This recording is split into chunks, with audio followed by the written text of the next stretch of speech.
Massive rainfall, massive flooding. Thank you for joining us. I'm Darren Perrin. And I'm Kat Villanzoni. We have widespread reports of damage today to homes, businesses, and infrastructure across the state. At least 19 people have been rescued by boat so far. Dozens of people evacuated. There are 2 overnight emergency shelters open right now in Hyde Park and Barrie. We have 1 unconfirmed report of a person being swept away. Dams in Jamaica and Calais are being monitored. Floodwaters have washed out roads, cutting off communities, including parts of Londonderry, Weston, and Ludlow. Our Rachel Mann spoke with people in Ludlow, which is an island. Tonight, there's no way in or out. You can't get there from here, a phrase people in central and southern Vermont have been hearing all day. You can see this river behind me on 103 is moving fast, and that bridge is about to wash out, making Ludlow even more isolated. I can't get anywhere. Trying to get from his home in Perkinsville to Ludlow from the east, Stephen Melanson ran into road after road closed, including 131. He says the isolated communities bring back memories of Tropical Storm Irene. Drove through here in the evening of 2011, and I remember seeing this. But Cavendish Assistant Fire Chief Abraham Gross says he doesn't expect it to be that bad, calling Irene a lesson in preparation. All the work that went on to replace culverts and upsize culverts and do some repair work after Irene, all that is paying off. But roads in central and southern Vermont are still being flooded and washed out as the rain continues. Here at the intersection of Fremont Hill Road and 103 is where Ludlow gets cut off from the south. The water here is high enough to swallow cars and is beating the first-story windows on houses and businesses here behind me. Clearly an unsafe situation for many. Ludlow resident Kendra Rickerby says she doesn't expect to be going anywhere for a few days, but says everyone is stepping up to help those who need it. Right now, it's pretty ferocious and kind of a shocker. I got to admit, went to bed last night not realizing it would be this bad. Evacuations are also taking place in low-lying areas, especially close to major rivers. Gross says if you are somewhere safe, stay there. You're going to spend a lot of time on detours and reroutes and have to get turned around. It's stay home if you can. To repeat what first responders have been saying all day, respect the road closed signs because things can deteriorate quickly. In Cavendish, Rachel Mann, Channel 3 News. Heading south now to Mount Holly in Rutland County. Our Cam Smith has been in that neck of the woods for hours. Cam, what are you seeing? Yeah, Darren, we're seeing varying degrees of damage from pieces of the road broken off to even some driveways here in Mount Holly completely destroyed.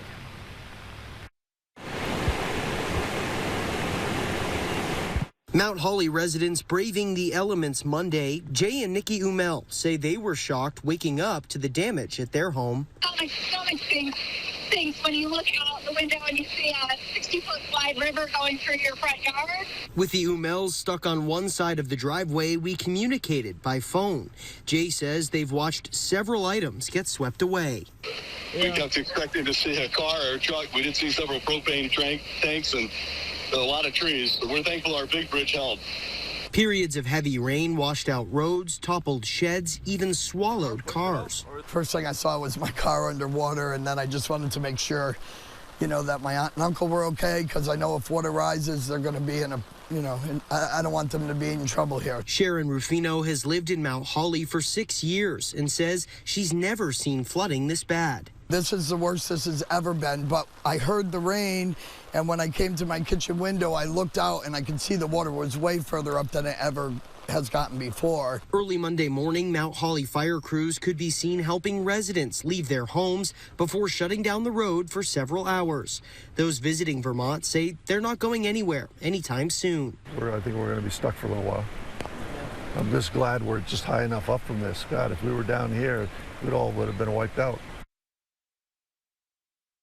Now, residents say they're not too worried about the property damage as long as they're able to stay safe. Live in Mount Holly, Cam Smith, 3 News. We're now looking to Lamoille County. And that is where we find our Ikeman David, who is live in Johnson, where the downtown flooded. Ike, you've been there most of the day. What's it like now? Yeah, Darren and Kat, the sun is shining, a completely different scene right now. Just hours ago, where I'm standing right now would have been hip high in water. Now, crews are still working to clear the parking lot, but a completely different scene. Also, roads that were flooded now cleared, not necessarily open, but the water has receded. So we're seeing a lot of changes actively happening by the hour right now in Lamoille County. But the effects of that flooding and the impacts felt here and all over the state. From downtown Johnson to a nearby trailer park to a flooded organic farm, the high waters leaving an impact. It's devastating. It's memories of Irene. There's going to be some people that'll be tough to come back from this. Cars and houses covered in water. It's pretty bad. Like the doors to houses look like small windows. Route 15, the main road that stretches through downtown Johnson, looking like a river with boats rowing through the street. Kind of sad when you have to go out in a boat to get somewhere. Some were out there to prevent any more damage, like Dale Johnson of Bourne's Energy, who was shutting off propane tanks. We didn't care whose company it was. We tied every one of them off, shut them off all the way down through. So I was even able to get out and see some damage up close. I've been on the other side for a little bit. This is my first paddle, actually. An up-close look shows the high water surrounding the Sterling Market and other businesses. The damage cost for business and houses is still unclear. The Sterling Market, just some things we may not have around here that we take for granted. Down the road in Moorestown, the water was still running high at midday, closing roads, making it nearly impossible to get to Hardwick. Oh, it sucks, to put it bluntly. Why is that? Because we can't get anywhere. Everything is shut down, basically. You can't go south, you can't go west, you can't go east. Wherever you're at, that's where you are. What would normally be an access area to put your canoe in the Lamoille River, now the water is so high you don't even know where the river actually starts. Others say it's a part of life in the region. Been there before. Been a while. Irene and other situations. Back in Johnson, the focus now turns to the cleanup. Just came in quick, and thank God it's leaving quick. And as you can clearly see, it is leaving very quickly, but there is a lot of pickups happening. Seen a lot of Johnson residents out here with trash bags picking up debris. I am told crews were up early evacuating people from households. It's unclear how many people were evacuated here in Johnson, but I am told there were no serious injuries. Reporting live in Johnson, Ike Ben David, Channel 3 News. Cleanup underway in the capital city. People taking advantage of today's dry weather to pick up the mess. Calvin Cutler is there. A fast-moving and dynamic day in Montpelier as the community rallies to clean up and assess the damage. Montpelier woke up Wednesday to fire alarms sounding off from flooded basements and inches of mud. River silk everywhere, kind of looking in stores and just seeing how much damage has been done. Downtown took on over 5 feet from the Winooski and North Branch, flooding basements, ruining products, forcing people to turn their shops inside out on the sidewalk to dry out. Bear Pond Books celebrates half a century this summer. They say it's heartbreaking for Montpelier and the waterlogged books. It's a massive mess to clean up, but Montpelier is mighty, and so we'll come back. Karen Williams has owned Woodbury Mountain Toys for over 2 decades. She tried to save as many toys as she could. But there is going to be a lot of product that unfortunately I won't be able to save. Montpelier's Langdon Street, reeling from the damage, soaked vinyl and turntables at Buchspieler, and soiled outdoor equipment at Onion River Outdoors. Across town, local businesses and organizations in awe of the power of the floodwater. Capital Stationers around the corner estimates they've suffered at least $20,000 in losses. A good majority of this town's mom and pop, things. So you're seeing, husbands and wives, and I have my 2 sons and my wife here helping us clean out. So yeah, it was pretty emotional. The day then got hot, and the mostly cleaned up mud turned to toxic dust, forcing volunteers to mask up. City leaders also organizing volunteers in the nation's smallest capital with a big sense of community. I've heard a lot of people saying they love this city and they want to do what they can to get it going again. Down the street at the Capitol complex, state government also took a hit. The Department of Taxes, the DMV, the Supreme Court, and others all sustained heavy flooding, putting some services on hold. Right now, all of these buildings are closed. They are at least closed to the end of the week. Several of them are going to be closed for likely several months. But the People's House, sitting just above the flood line, was spared from damage. Reporting in Montpelier, Calvin Cutler, Channel 3 News. Learning tonight that some flood-damaged homes have been denied federal disaster assistance. Even as FEMA is working to distribute funding, some Vermonters are learning they are not eligible, despite substantial damage to their homes. Our Kiana Burks is in Barrie, one of the areas hardest hit. Kiana, what's going on? Darren, Kat, some owners I spoke to today say that they've now learned that even though they received FEMA assistance during previous floods, like during 2011's Tropical Storm Irene, this time around they're not eligible. They say it's left them feeling like they don't know where to turn. In some ways, it seems like that's being held over our heads now because we saved our home, and because we saved it, it's almost like a punishment now. Seeming like we could almost see into the future that this was going to happen or something, and they just won't help us again. Sarah Morris lost almost everything in this month's flood. Now her home is sinking into the ground, and she says she feels the same. It's like, where's the help? After receiving FEMA assistance back in 2011 after Tropical Storm Irene, she was sure the agency would be able to help her again. But instead, she received a denial. That glimmer of hope was everything, and to have it ripped away is the uncertainty now with everything. Because I don't know what to do next. I don't know where to turn. Everything seems to not working out. Morris says she was told she was not eligible for assistance because she'd fallen out of compliance with FEMA's requirement of having flood insurance, something she says couldn't be helped. And we tried, I think, 20 different flood insurance companies, but we weren't able to get flood insurance because everyone would deny us with the age and location of the trailer. So Alan Blondin says he's in the same boat, except he didn't know his home had received FEMA assistance because he inherited it from his mother.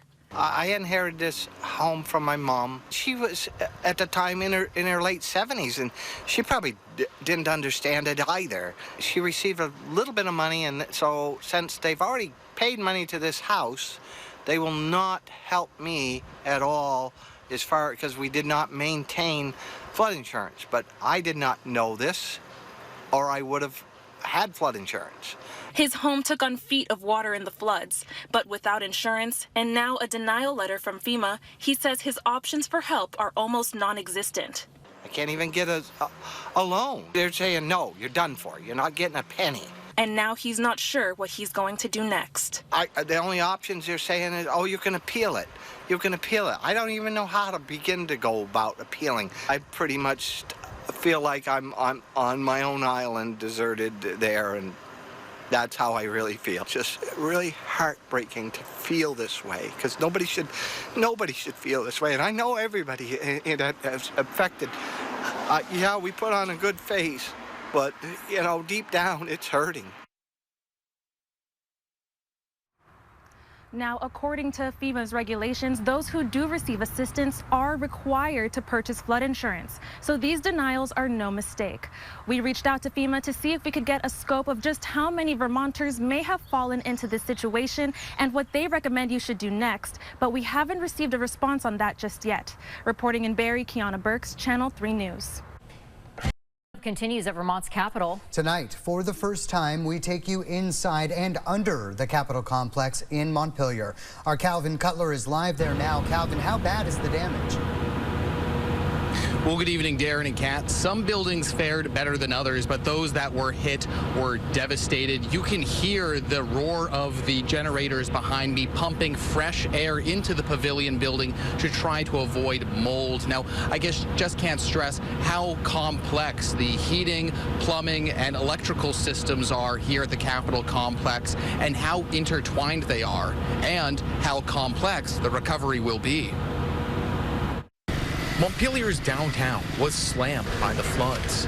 Down State Street, government buildings also took it on the nose. Every wire, every panel eventually will need to be taken out and repaired. Dave DiBiase with Buildings and General Services takes us underneath the Capitol complex, which took on 7 feet of water. He shows us the Pavilion Auditorium, a familiar site of Governor Scott's COVID-19 press conferences. It was inundated with contaminated floodwater and is now stripped out. Nearly 200 contractors are working daily in a labyrinth of tunnels, which connect the governor, attorney general's, and treasurer's office to the Supreme Court, and then to the tax department across the State House lawn. Remediation experts, architects, electricians, plumbers, utility crews, state employees, and more. Pumping out, cleaning, stripping, remediating, rewiring, and rebuilding every day. But perhaps the biggest challenge under new state flood regulations, all heating, cooling, and electric systems have to be brought above the floodplain, which means onto the first floor. We're spending a lot of time on the administrative side understanding where and what we have to do to make sure we're compliant with code. The cost of rebuilding and retooling HVAC in these historic buildings is expected to be astronomical. Leaders don't dare put a price tag on it or a date of completion. And meeting regularly to just understand scope and size of what we're up against. Inflation, workforce shortages, and supply chains will also likely pose problems. We know that elevator parts are 20 to 30 weeks out once we order them. State employees are currently working remotely, a practice adopted during the pandemic. And they really provide a lot of the vitality and life to our downtown. Local leaders say tax revenue was already hurting, and the longer they're gone, the bigger the impact on businesses struggling to recover. We've been hurting because we haven't had the foot traffic and the customers that we really count on in the city. And now with this, we don't know what's going to happen. The buildings being knocked offline also raises questions about the future of brick and mortar offices and what role remote work plays, as the nation's smallest capital continues on the road to recovery. Now, the flood damage here in Montpelier has raised many existential questions for the community, including where and how to rebuild. And the community will begin asking some of those questions at a forum tomorrow night up at the Vermont College of Fine Arts. Reporting in Montpelier, Galvin Cutler, Channel 3 News. The mood electric here at SPAC. My buddy Calvin Cutler, who's behind the camera, giving me the thumbs up. He agrees. 2 shows, one Friday night, another Saturday night. Fish making music and raising a lot of money. We know it's a hometown crowd. Backstage, Paige McConnell and the rest of the band prepared to rock the crowd of Fish fans, who started trolling for tickets as soon as the surprise shows were announced. I'm here for Fish.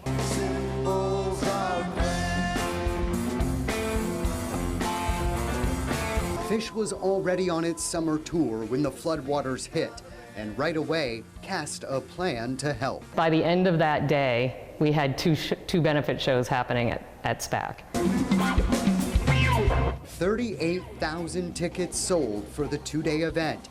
Tens of thousands also watching and donating online. We are expecting to raise $3 million. Yeah. And all of the proceeds reeled in go to the band's Water Wheel Foundation, which set up a special flood relief fund. Money will help other nonprofits, flooded farmers, and small towns with big bills. With infrastructure that got destroyed, with homes that were lost, businesses that were lost. This is what we do. They started being successful. They said, this is how you conduct yourself as a human being. You share. You know, you do what you can. And of course, they are in a position now that they can really make a huge impact. This cause is very near and dear to me. Gabrielle Kroniak made the trip from Montpelier to catch her 8th Fish show, but given the devastation in her community, this one means more. It's a beautiful little collection of people we have here for a good cause. Fans hooked on Fish arrived ready to give, opening their hearts and wallets. I appreciate that, buddy. A lot of our neighbors were really affected, so it's great that they're doing this. We have some incredibly generous fans. Fish's connection to Vermont goes back 40 years.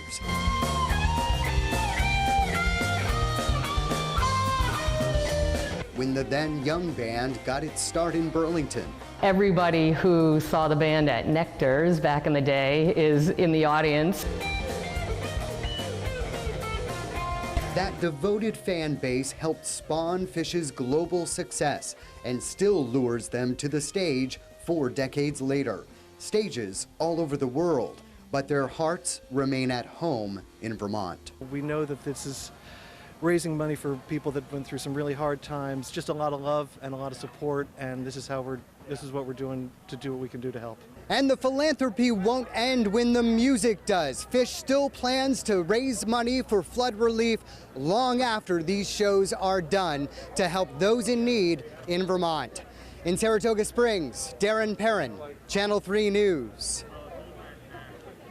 This is on to button up flood-damaged homes and businesses ahead of winter. It has some people frustrated that the relief is not coming fast enough. Our Calvin Cutler is live in our Montpelier bureau. Calvin, you've been tracking the flood recovery over the past 2 months. What are you hearing?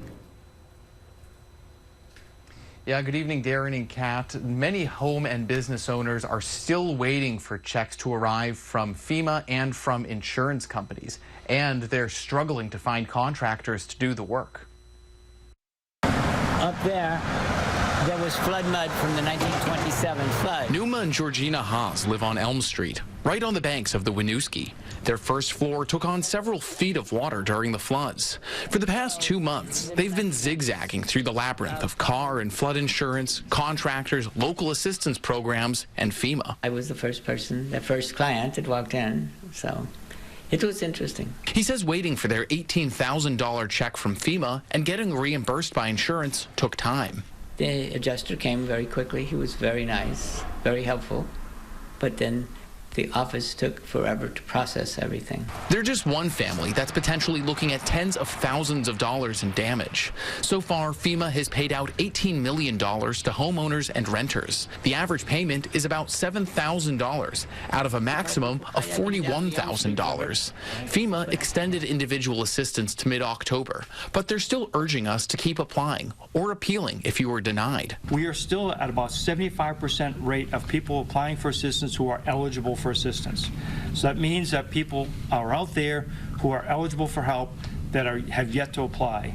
With summer coming to an end this week, the race is on to get hooked up to heat. Even if you are considering a buyout in the long term, please go ahead with those repairs. In a hot labor market with supply chain issues, that may be a challenge. In Montpelier, the Haases are struggling to find a contractor to hook their home up to heat. This is a big puzzle to put all the pieces together, and it's a lot of making decisions, planning and talking to people, and we don't know if we are really making the right decision. Wednesday, state leaders announced a survey going out to 1,000 flood survivors to assess how many people need new boilers. And while they calculate their next move, businesses are also getting help. The state is lifting the $20,000 cap on a business grant program to get more of the $20 million in state aid out the door ahead of fall visitor season. Whether you're a fixed business, manufacturing business, or one that relies on tourism as well as local trade, this is going to be essential, I believe. Now, meanwhile, FEMA is still moving forward with siting some 36 FEMA trailers here in Montpelier by January. They're still looking for sites in both Caledonia and Lamoille counties. And meanwhile, lawmakers tomorrow will return to the State House for a brief joint fiscal meeting to allocate more resources for flooded mobile homes. Reporting live in our Montpelier bureau, Calvin Cutler, Channel 3 News. Calvin. It's been exactly 3 months since devastating floods tore through Vermont communities. And while the recovery continues, leaders set their sights on longer-term resiliency projects. Our Calvin Cutler is live in Barrie for us tonight. Calvin, how is the recovery effort going there? Well, good evening, Kat. Things are moving along here in Barrie, and about statewide, there's still 250 homes without heat heading into the fall. Now, while the recovery effort continues, some here in town are having bigger questions about the future of the city. Susan Kelly has lived in the Granite City for her whole life. And for the last 29 years, she owned and operated the Barrie Snack Shack. I had 14 employees every year, night and day. Total of. The floods destroyed the stand and her home behind it. I'd say probably $80,000 worth of loss. She didn't get any help from FEMA, so she's selling her home and some of her belongings so she can pay her taxes. How are you, as a lifelong resident of Barrie, thinking about your future here after the floods? There won't be a future here. Kelly is weary that Barrie will flood again and thinks the city should dredge the rivers to keep the water from overflowing the banks. But in the meantime, she's choosing not to rebuild. Somebody needs to do something that's not reinvent the wheel.